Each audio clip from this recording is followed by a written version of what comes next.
आपने देखा ही होगा, कोई चोर चोरी करते हुए पकड़ा जाए तो भी वो कहता है कि उसने चोरी नहीं की। और लेकिन क्या कोई शरीफ इंसान जिसे फंसा दिया जाए वो भी तो यही बोलता है। वही हाल है आपके साथ। आपने कभी सोचा होगा कि आपके ही ऊपर हमला विदेशी आक्रांताओं से क्यों हुआ?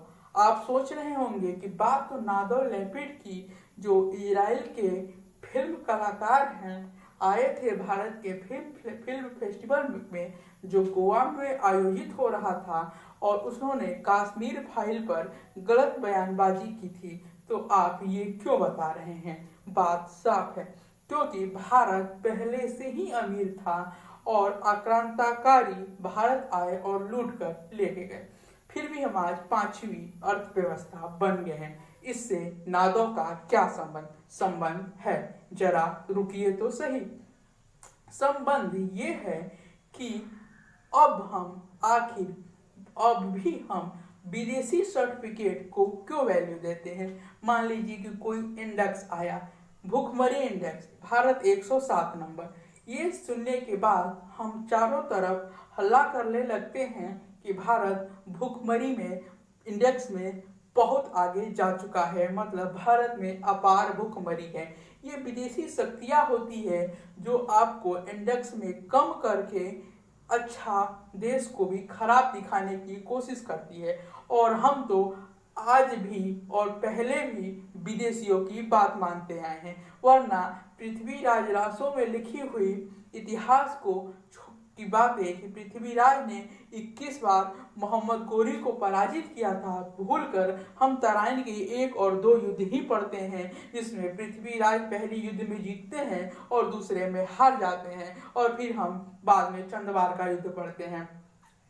वहीं हम जब अलेक्जेंडर भारत में आता है और भारत पर अटैक करता है, और यहाँ से जब पुरुष को हराकर वापस जा रहा होता है, देखिएगा जीती हुई सेना वापस जा रही है, उसकी किताबों की बातों को हम मान लेते हैं। लेकिन कभी आपने सोचा होगा, वो अलेक्जेंडर जो विश्व विजेता बनने निकला है और सारे देशों पे कहीं रहम नहीं आता है, वो अचानक पुरु पर रहम करता है, बात तो कुछ नहीं बनती। मतलब साफ है कि हम विदेशियों द्वारा लिखी हुई बातों को तो मान लेते हैं और अपने ही देश के लिखे हुए चीजों को नहीं मानते थे शुरू से ही। उसका कारण साफ था, विदेशी आक्रांताओं ने पहले हमारी शिक्षा साहित्य को खत्म किया, फिर हमारे सोच को मारा। वरना वो देश जो हजारों सालों से लूटा जा रहा हो, वो फिर विश्व की 5वीं महाशक्ति, 5वीं अर्थव्यवस्था बनकर खड़ा हो गया।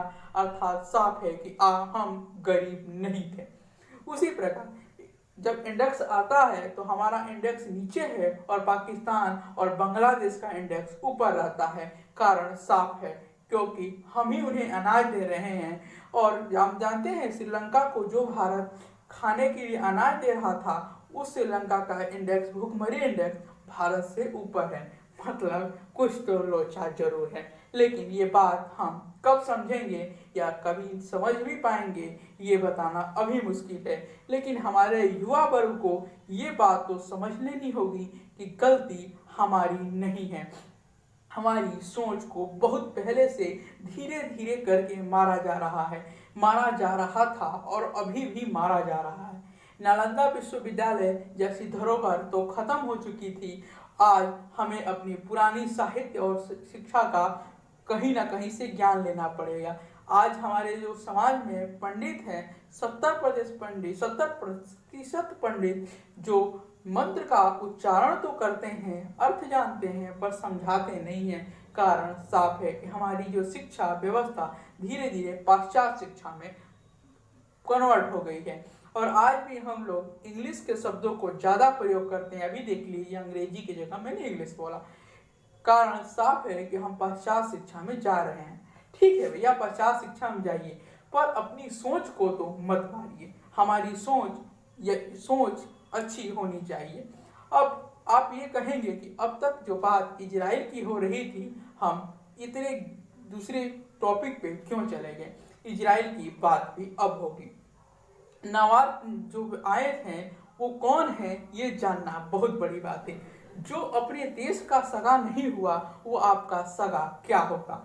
जी हाँ दोस्तों, कई जगहों पे खुद इजराइल के खिलाफ बोल चुके हैं। वो तो ये भी नहीं मानते कि इजराइल का अस्तित्व है। वो कई जगह पे ये बोल चुके हैं कि इजराइल का अस्तित्व को स्वीकार नहीं करते क्योंकि वो देश लाशों पे खड़ा हुआ है।